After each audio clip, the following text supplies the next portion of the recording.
through tabling would be good. I will certainly do that. I thank Mr Mallard for his point. I call on Government Order of the Day number 1.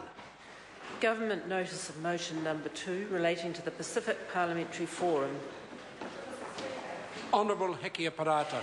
Mr Speaker, I move that the House note the Pacific Parliamentary Forum being held this week at Parliament, and that it acknowledge the needs and aspirations of all Pacific peoples and the contribution New Zealand can make as an integral part of the Pacific region to enhance its relationship with all Pacific people. Mr Speaker, we are joined today in the House by a number of special guests, the delegates... Order. I'm sorry to interrupt the Minister, but we are joined today by a number of very important guests. So for those members who are leaving the chamber, I ask them to do so as quietly as possible. Honourable Hikia Parata. Mr Speaker, we are joined today in the House by a number of special guests, the delegates attending the inaugural Pacific Parliamentary and Political Leaders Forum. I would like to extend a very warm Aotearoa New Zealand welcome to each of them. In particular, I welcome the Pacific Ministers here with us today.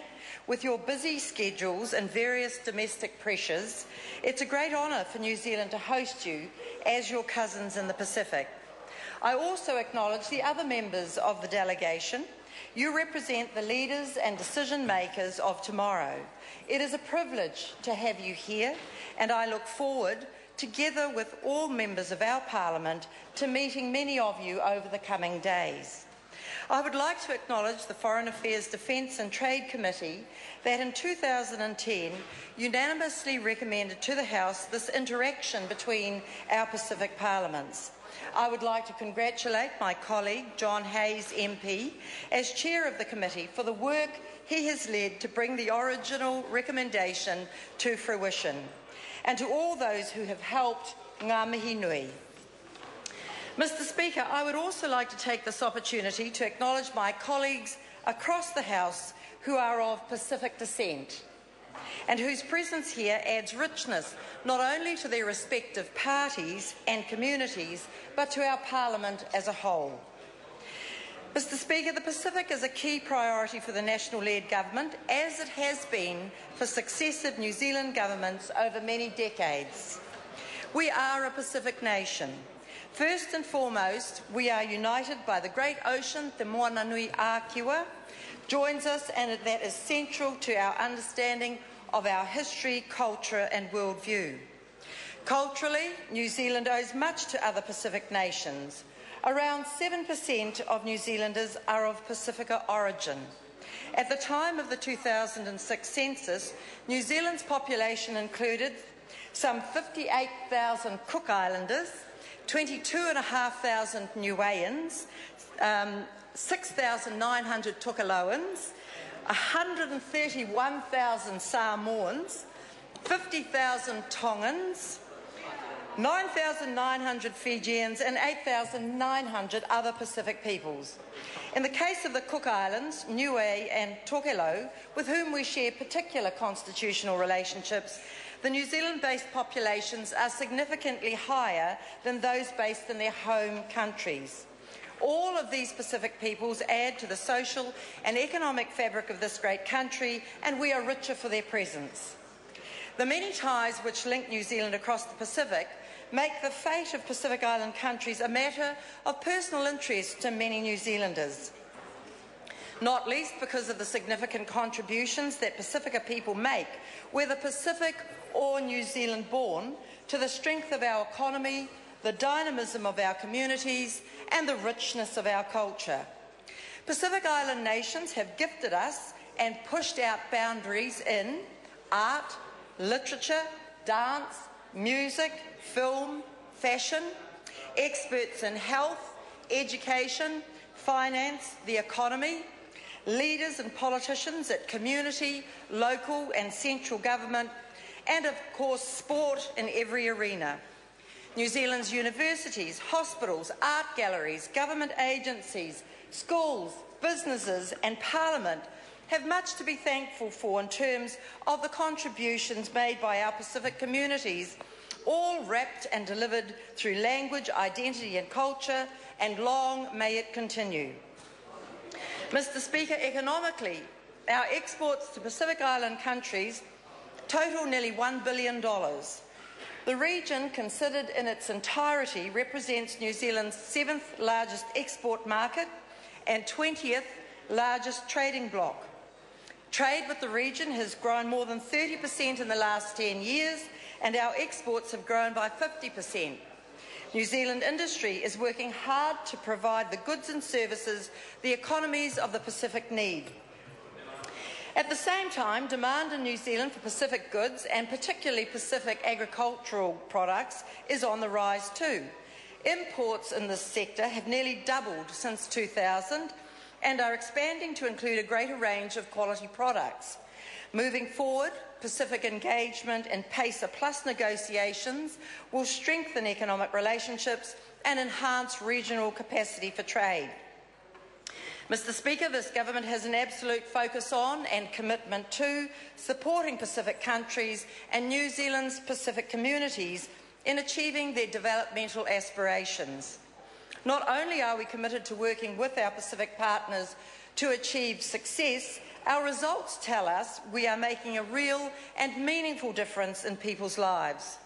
The most readily visible demonstration of this government's commitment to the Pacific is that we spend more than half of our annual overseas development budget, more than $250 million, in the Pacific. Every day, staff from the Ministry of Foreign Affairs and Trade are working alongside their Pacific counterparts to deliver programs that will assist Pacific countries to improve their economic performance and support them to achieve sustainable economic growth. Key recent successes that serve as examples of the progress being achieved by our government include renewable energy. The Pacific Energy Summit held in Auckland last month underlined the commitment New Zealand has made to working with the Pacific to assist in channeling international funding to areas of greatest need. Over 600 delegates attended the summit, including 8 Prime Ministers, 3 Presidents and 75 Chief Executive Officers. A key outcome of the summit included securing donor commitments of $635 million to advance renewable energy projects across the Pacific. In addition to working with developed partners to secure and channel development assistance, New Zealand announced $65 million of funding to assist Pacific Island countries realise their renewable energy and energy efficiency plans. Support was announced for the Cook Islands, Kiribati, Papua New Guinea, Samoa, Tonga and Tuvalu. Fisheries.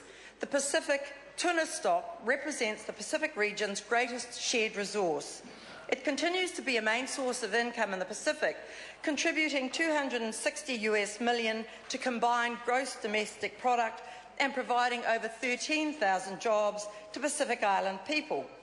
During the 2012 Pacific Islands Forum, Prime Minister Key announced New Zealand would invest additional funding into fisheries support programs, bringing our total commitment over the next 4 years to $50 million. Our support is aimed at upgrading the Pacific's fisheries training institutions, fostering seafood business enterprise development, helping people in the industry gain formal, globally recognised qualifications, and upskilling fisheries officials in areas like international commerce and investment appraisal.